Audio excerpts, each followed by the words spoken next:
एक भाई ने प्रश्न पूछा है सोशल मीडिया से कि महाराज जी, सभी संत महात्मा कहते हैं कि अच्छे कर्म करो, मोह माया से बचो। वास्तव में यह सब नियम केवल जनसाधारण के लिए ही है या कथावाचकों पर भी लागू होते हैं? अच्छी बात कही उसने। मतलब ये नियम हम जो बातें सिखा रहे हैं ये आपके ऊपर ही लागू या हम पर भी लागू होते हैं, उसने ये पूछा है। और कहा है एक भी कथावाचक स्वामी रामसुखदास जी के मार्ग पर क्यों नहीं चल पा रहा है या जीवन अपना वैसा क्यों नहीं करता है।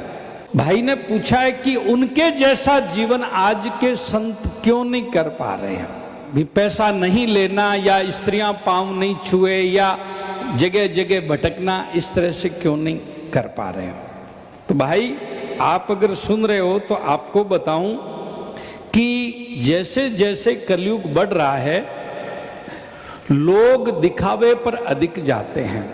सोशल मीडिया पर सर्च करते हैं कि अधिक प्रसिद्ध संत कौन सा है, उसको बुलावें।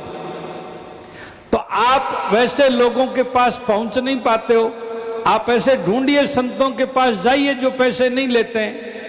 हम अपनी कथाओं में हमारे वीडियो निकाल के देख लो, हमने आज तक कहा कि हमने एक पैसा नहीं लिया कथा करने का, दक्षिणा नहीं ली। आप क्यों नहीं उस चीज को फॉलो कर रहे हो कि आप अब जिस जो पैसे ले रहा है उसके पास में जाकर के कथा करवा रहे हो। आप उसके पास जाते हो कि वो महाराज बढ़िया है, उनसे कथा करवाएं तो कथा अच्छी होगी। अच्छा, रही बात अगर आपने रामसुखदास जी महाराज को फॉलो किया, जिसने भी किसी ने, तो सत्संग की व्यवस्था का खर्चा उनके भी लगता था। पंडाल तो लगाना ही पड़ता था उनके यहाँ, पंडाल के बिना कहां करेंगे, स्टेज लगाना पड़ता था, व्यवस्थाएं बिछाने की, चाय पानी की करनी पड़ती थी। मैं गया हुआ हूं खुद। एक बार की बात मेरे को याद है, कलकत्ता में हजारों लोग आते थे सुबह सुबह, बड़ा मैदान था वहां पर, तो वहां पे सत्संग होता था।